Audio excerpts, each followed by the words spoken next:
An evening of celebration at VCU as the Rams raise their Final Four banner to the rafters of the Siegel Center. And the Rams start loud. Javonte Reddick, big dunk here to open things up. Those are the first points of the season. It would be a close game down the stretch, though. St. Francis with the bucket and the foul pulls to within 3 late in the game. So VCU looking to ice it. Troy Daniels, dagger. 22.6 boards for him, 63-57, Rams win. First of all, the crowd was terrific and really helped us, a lot of energy. It's tough when you're having a rough shooting night for everybody to really get going, but I thought our crowd stayed with us and they were terrific the whole game, gave us a lot of energy. Brad obviously had a tough night, and you know, that's not going to happen very much, but if it does, we've got to be able to depend on other guys to step up. A sold-out crowd packing the Diamond for the first chance to see the Squirrels in action. The night starting off in all-star fashion as Atlanta Brave great and former Richmond Brave Dale Murphy tossed out the first pitch. It's always great to be here in Richmond, and you know, I got great memories here, great people, and you know, it's really kind of the place where I came into my own. Richmond would give its crowd a treat. Second inning, pitcher Jason Stevenson helping his cause. The infield RBI single gives the Squirrels a 1-0 lead, part of a 3-run frame. Third inning now, Juan Perez belts this one to left. Johnny Manel scores, would be 5-0 after 3. To the fifth, 5-2 now. Wes Hodges tattoos this one into left center, clearing the fence. Solo shot makes it 6-2. Then in the sixth, Chris Dominguez on the broken bat single plates Gary Brown. Squirrels win their home opener 7-3. The guys are coming out and playing good right now. We're having fun.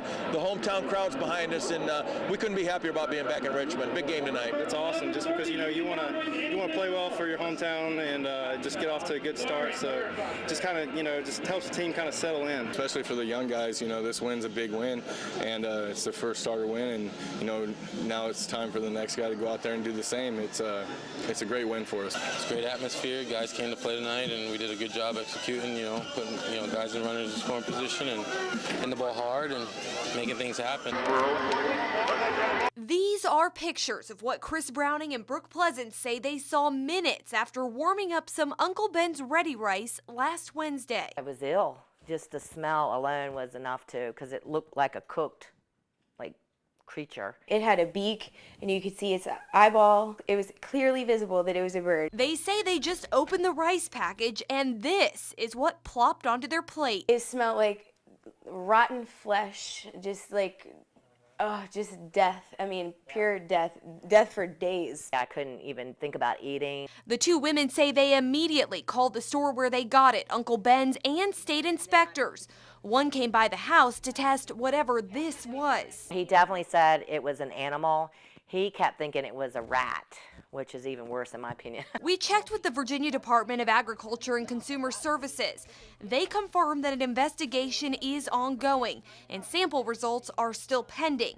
Brooke says she ended up in the hospital after touching it. I actually ended up being extremely nauseated. I was throwing up for approximately probably a few hours throughout the day, and I just could not stop, so I went to the hospital. Now they say they want the product off the shelves. I would like to see some action taken about this. It is a health risk. I don't think that it is fair for the community to not know about what's going on with Uncle Ben's. Well, Kurt, earlier we had just about journalists here, but now we've really started to see the crowd fill in as the polls start to close. Now, I did speak with Pete Snyder, chairman of Virginia Victory, and he told me they were very pleased with the turnout at the polls today, both from Republicans and independents. Hi, Diane. As you know, boy, this race is so very close. So both sides are taking nothing for granted. That's why both the Republicans and Democrats spent quite a bit of time in Virginia tonight.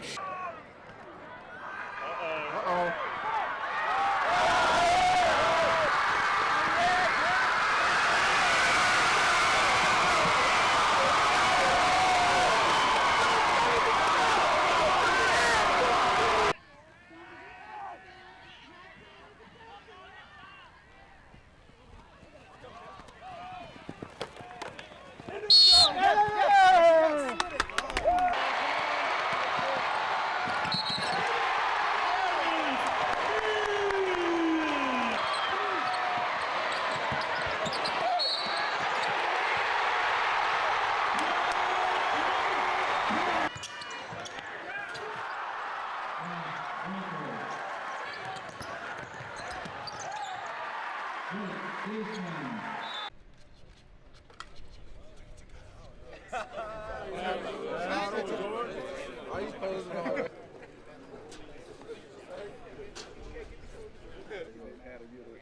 play too much, dog. I can't wait till y'all.